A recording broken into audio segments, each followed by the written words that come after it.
नमस्कार। आज की वीडियो में समझते हैं हम लौकिक साहित्य के बारे में। जो लौकिक किताबें लिखी गई थी और जो बाहर के विदेशी आए थे उन्होंने भी बहुत सी बुकें लिखी थी, उनके बारे में समझते हैं यहाँ पर कि क्या उनसे हमें कुछ जानकारी प्राप्त हुई थी इतिहास के बारे में, यही समझते हैं। नमस्कार, हरियाणवी टीचिंग यूट्यूब चैनल पर आपका स्वागत है। आइए समझते हैं यहाँ पर भारत का।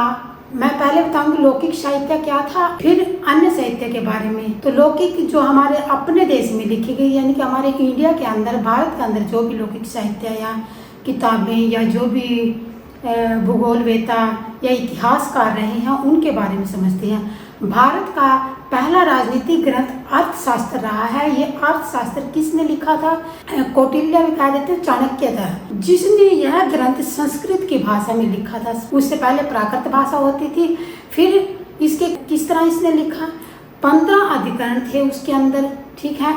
180 प्रकरण थे, 400 श्लोक थे, वो सब संस्कृत में थे। और वो किस काल में लिखे गए थे? वो मौर्य काल में लिखे गए थे, ठीक है। मौर्य वंश था। उस मौर्य काल के जो भी राजनीतिक, आर्थिक, धार्मिक, सांस्कृतिक, जो भी मतलब उस काल की जो सभ्यता रही है उनके बारे में सारा अर्थशास्त्र में कौटिल्य या चाणक्य द्वारा लिखा गया।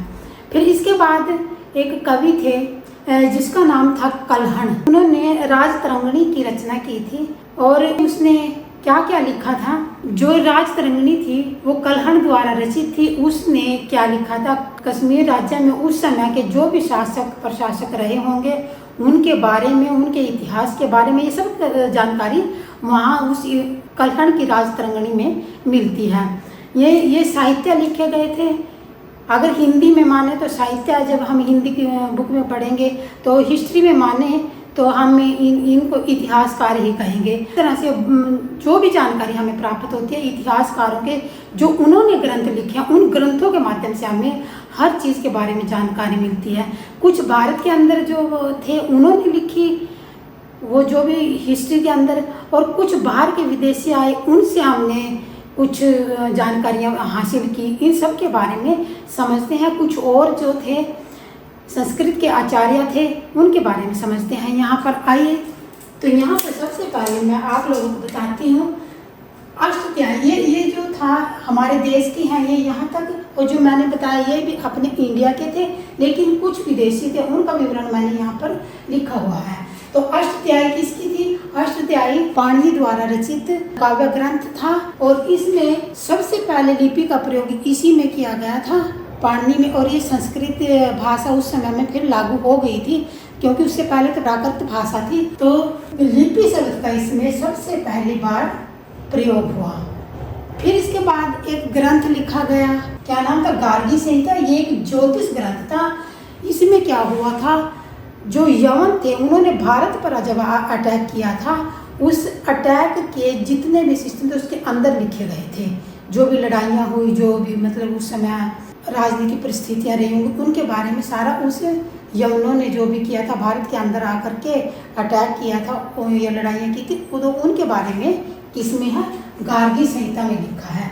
अब कुछ विदेशी विवरणों से हमें प्राप्त होता है, जो बाहर के इतिहासकार थे उनके देशों में जाकर, या उन्होंने जो बुकें लिखी, किताबें लिखी, उनके बारे में समझते हैं यहाँ पर। तो सबसे पहले मैं यहाँ टेसियस की बात करती हैं।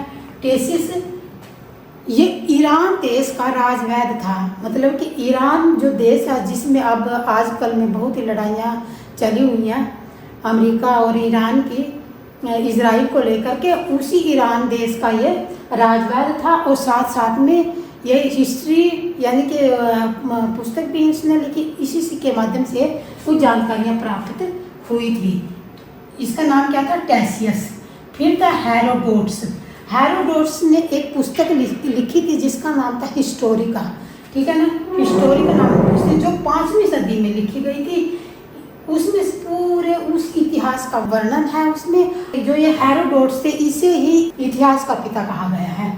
फिर बात करते हैं हम यूनानी एवं रोमन लेखक। यूनानी लेखक भी थे और रोमन लेखक भी थे, जिन्होंने अपने अपने समय में अपनी अपनी लैंग्वेज को लेकर के कुछ ग्रंथ लिखे। उनसे भी हमने जानकारियाँ प्राप्त की और फिर उनको आगे एक्सप्लेन करने का काम भी किया।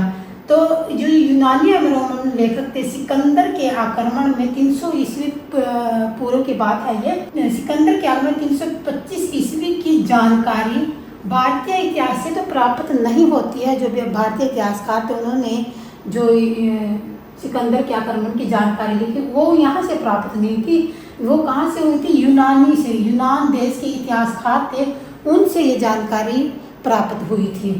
और ये इतिहासकार कौन कौन से थे? सैंड्रोकोट्स थे, स्ट्रेबो थे, जस्टिन थे। ठीक है ना, कौन कौन से? 3 इतिहासकार थे यूनान के। देखो कुछ तो भारत के इतिहासकार हैं, कुछ यूनान के हैं, कुछ रोमन के हैं, कोई मिस्र का है, ठीक है ना, कोई चीन का है। मतलब उन सारे इतिहासकारों के बारे में इस वीडियो में समझते हैं। तो यूनान के इतिहासकार सैंड्रोकोट्स, स्ट्रेबो और जस्टिन थे। फिर यहाँ पर आगे आते हैं एरियन, प्लूटार्क, एड्रोकोट्स तथा फिलाकर्स ने सैंड्रोकोट्स के नाम से उल्लेख किया। यानी देखिए यहाँ समझने वाली क्या बात है, जो एरियन प्लूटार्क है इसने क्या किया था? इसने तो लिखी थी एंड्रोकोट्स, ठीक है। और जो ये फिलाकर्स थे इसने इसकी जो पुस्तक थी सैंड्रोकोट्स, इनमें इन चीज़ों का मतलब जो आक्रमण किए गए थे बाहर के देशों ने भारत पर आकर के, उनका विवरण इन सैंड्रोकोट्स में दिया गया है। ये तो इसकी थी फिलाकर्स की और सैंड्रोकोट्स की, और एरियन प्लूटार्क की ये एंड्रोकोट्स थी। ठीक है, ये सैंड्रोकोट्स है और ये एंड्रोकोट्स है। इसके बाद बात करते हैं डियोडोरस, स्ट्रेबो, प्लिनी, एरियन। ये कौन थे? ये यूनान के इतिहासकार थे, भारत के इतिहासकार नहीं थे, ये यूनानी इतिहासकार थे। और इन्होंने क्लासिकल लेवल पर पुस्तकें लिखी थी और ये उसी के विद्वान थे, क्लासिकल के। ठीक है, अब बात करते हैं टोलमी की। टोलमी की पुस्तक भारत का भूगोल लिखा और ये जियोग्राफी की किताब थी। ठीक है, फिर एक और इतिहासकार था पेरिप्लस ऑफ द एरिथ्रियस सी, ठीक है, जिसने यह पुस्तक लिखी थी पेरिप्लस ऑफ द एरिथ्रियस सी। उस इतिहासकार के बारे में कोई भी जानकारी प्राप्त नहीं होती है, तो इसका लेखक का जो वो अज्ञात था। ठीक है, अज्ञात, इसके बारे में कोई जानकारी इतिहासकारों से प्राप्त नहीं होती है।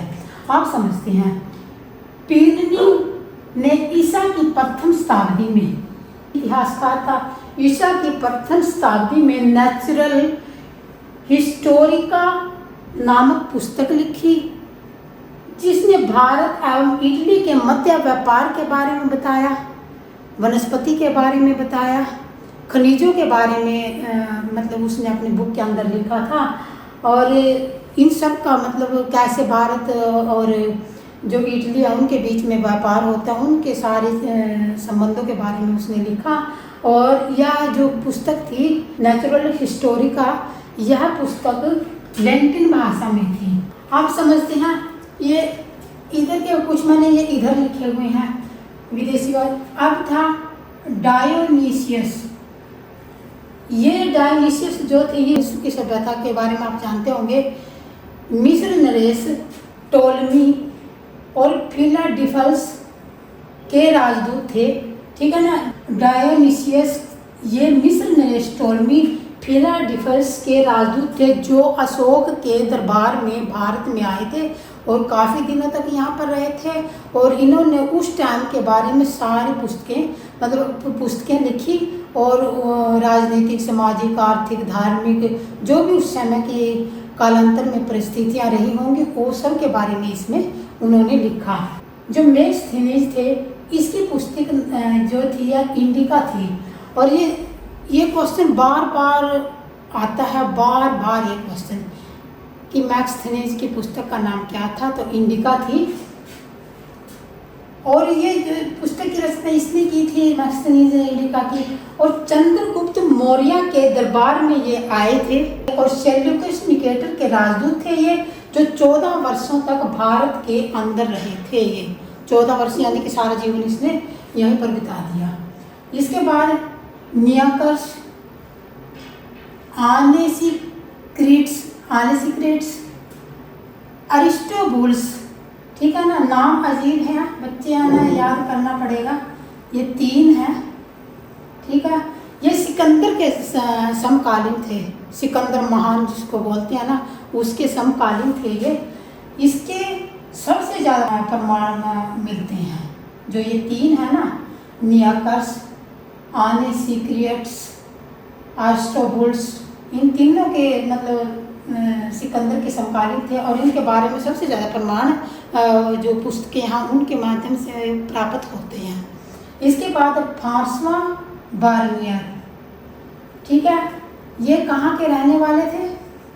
ये मुगल दरबार में भारत में आए थे। ये एक चिकित्सक भी थे, यानी कि एक डॉक्टर के रूप में भी थे। ये राजनीतिज्ञ भी थे, ये दार्शनिक भी थे, ये तीनों प्रकार के इतिहासकार थे ये।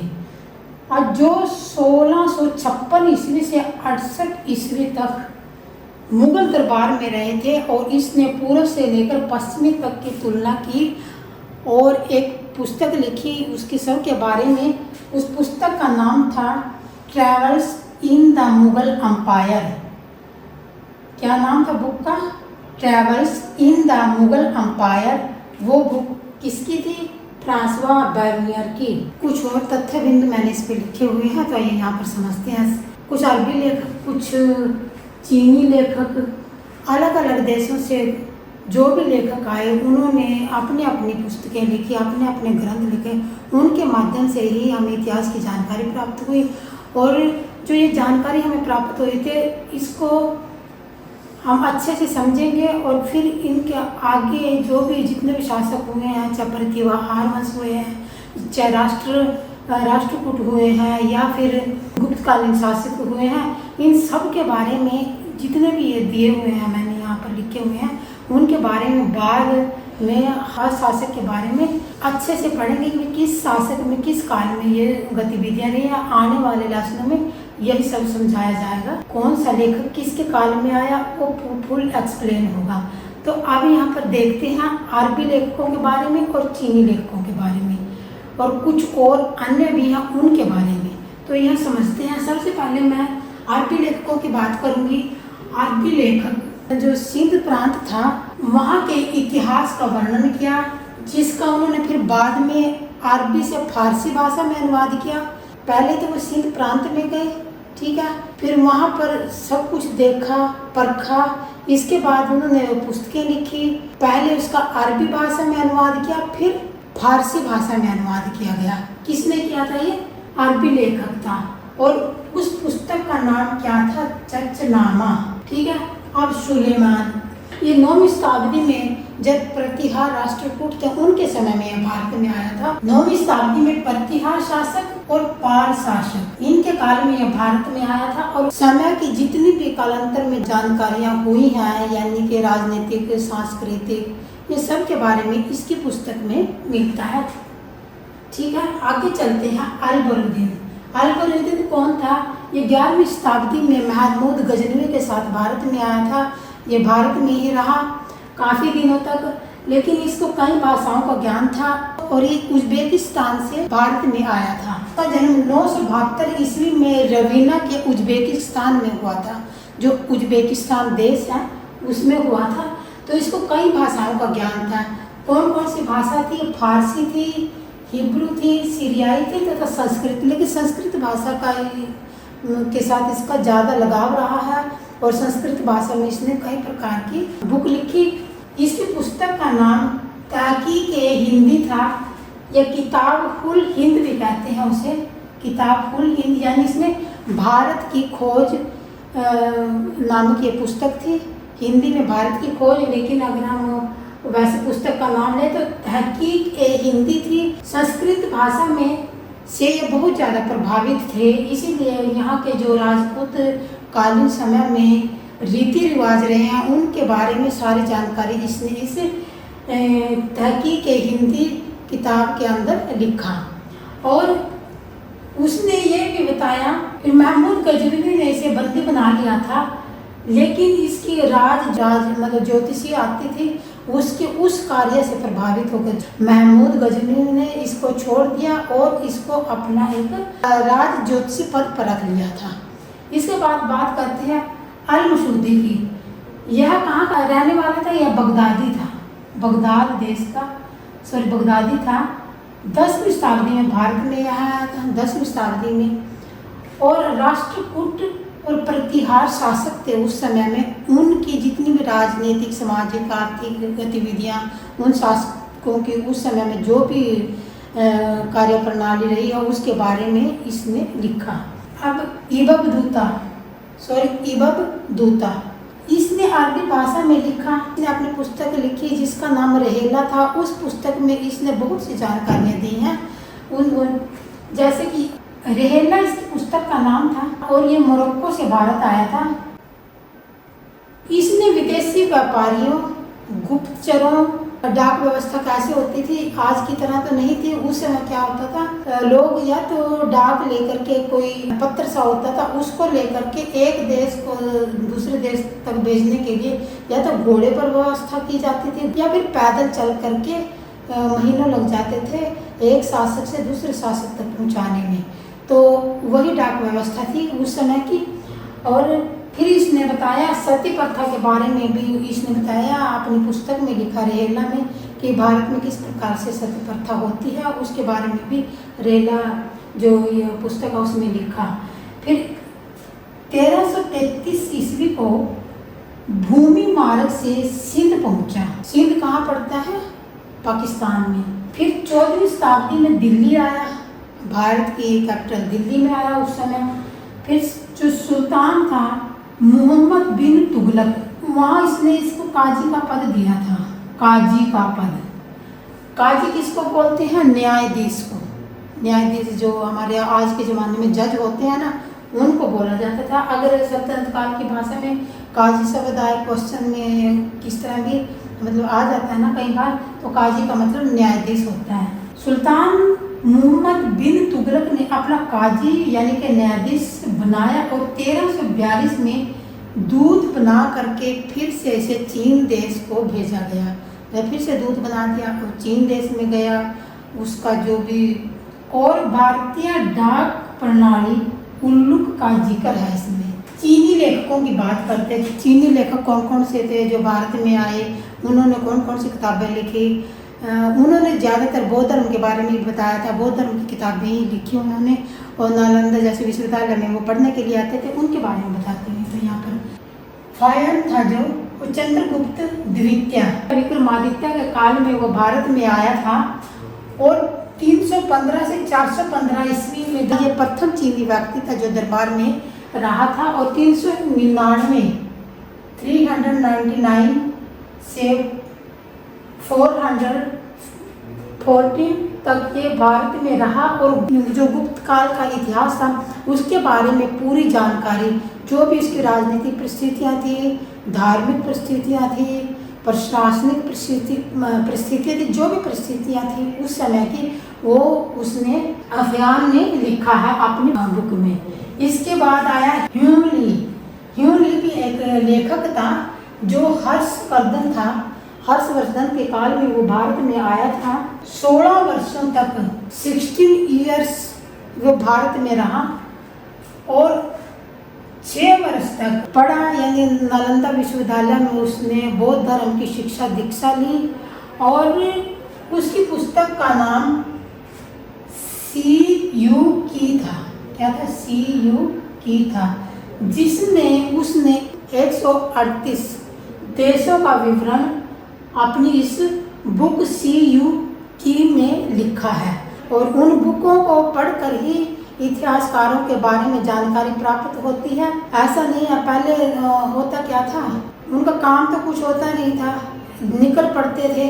आज बच्चे इनको याद करने से डरते हैं, दिमाग में नहीं बैठता कौन चीनी है, कौन फ्रांसीसी है, कौन कहाँ का है। तो खुद तो घूमते रहते थे, बच्चों को तंग करके चले गए। अब बच्चों को याद करना बड़ा कठिन होता है। ये जो 138 देशों का उल्लेख है और चीन बौद्ध धर्म का विवरण भी इसकी इस बुक में मिलता है, क्योंकि उसने बौद्ध धर्म के बारे में बहुत सी बातें इसमें लिखी हैं। अब सुंगवुन ये 518 ईस्वी में भारत में आया था। 3 वर्षों तक ये भारत में रहा।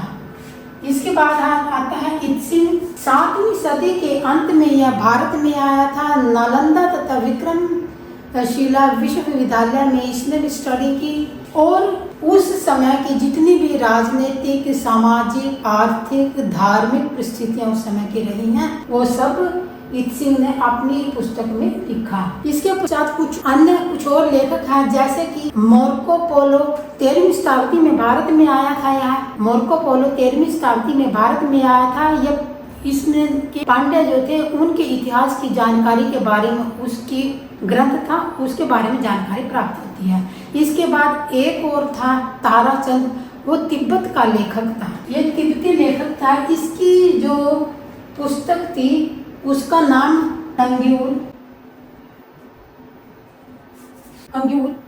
एवं तंग्यूर नामक ग्रंथ की रचना की। किसने की? तिब्बती लेखक ताराचंद ने। इसके पश्चात एक और था शेख अली हाजिन।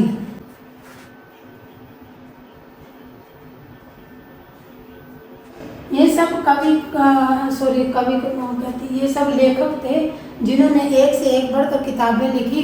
जो ये शेख अली हाजिन थे, ये 1740 ईस्वी में शेख अली हाजिन 1740 ईस्वी में उत्तर भारत में आया था। कुछ न कुछ ये लिखते ही रहे।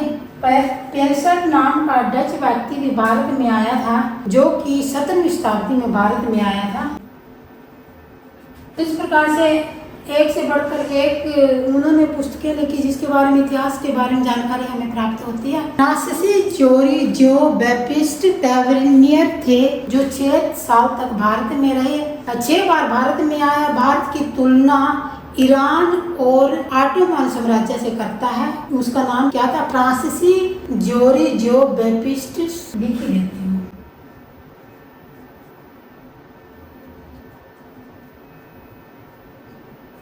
ये नियर, ठीक है। ये 6 बार भारत में आया। कितनी बार? 6 बार भारत में आया। और इसने क्या कहा था? भारत की तुलना ईरान और ऑटोमन साम्राज्य से करता था ये। तो इस प्रकार से इतने सारे जो लेखक थे जिन्होंने अपनी अपनी पुस्तकें लिखी, अपने अपने ग्रंथ लिखे, उन ग्रंथों के माध्यम से हमें स्टेप बाय स्टेप भारत के इतिहास की जानकारी प्राप्त होती है। और इन्हीं लेखकों के माध्यम से आगे आने वाली जितने भी सिलेबस होगा वो कवर करवाऊंगी। तब तक के लिए जय हिंद।